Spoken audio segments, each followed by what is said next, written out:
Mari kita jaga kekudusan. Apa sih artinya kudus itu, saudara? Kudus itu bukan cuma sekedar tidak berbuat dosa, saudara. Tidak. Kudus itu artinya dipisahkan, dikhususkan. Dikhususkan buat siapa? Tuhan. Artinya apa? Menjaga kekudusan.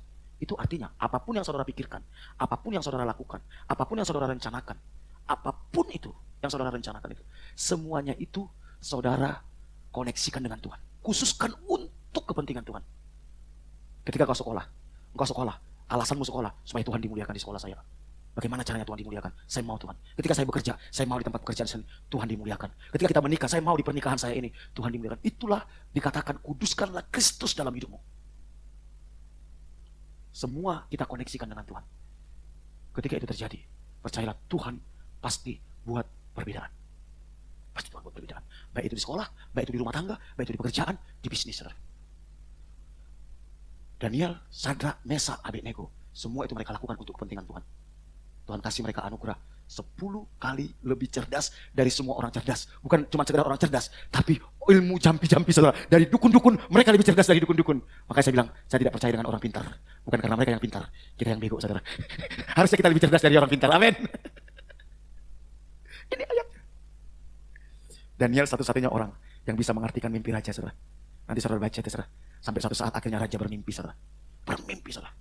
Dipanggil semua ahli nujum, saudara. Gak ada yang bisa mengartikan.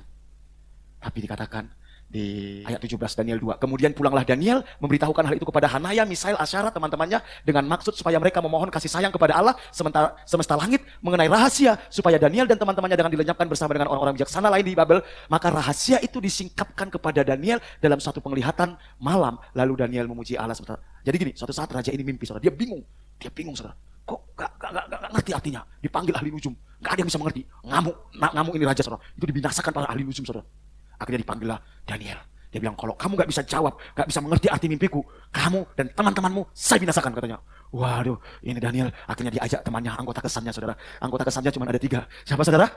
Sadrak, Mesak, Abednego. Mereka kesan, mereka bilang gini, bro, raja bilang gini, raja mimpi loh. Dia bingung arti mimpi, dan dia tanya sama aku, kalau kita gak ngerti, kita dibinasakan, katanya. Ayo gimana ini, bro, katanya. Anggota kesan mereka doa, saudara. Wah, hebatnya kalau ada kesan kayak gini ya. Mereka doa. Begitu mereka doa, Tuhan berbicara. Arti mimpi raja.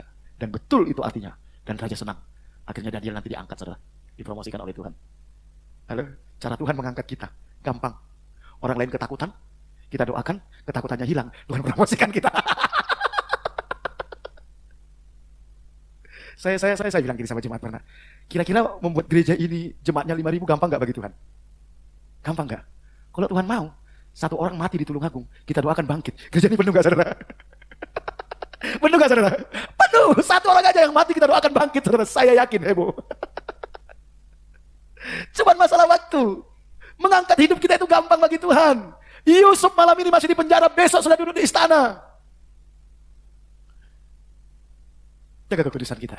Supaya kita tahu kapan waktunya Tuhan menolong kita. Kapan waktunya Tuhan mengangkat kita.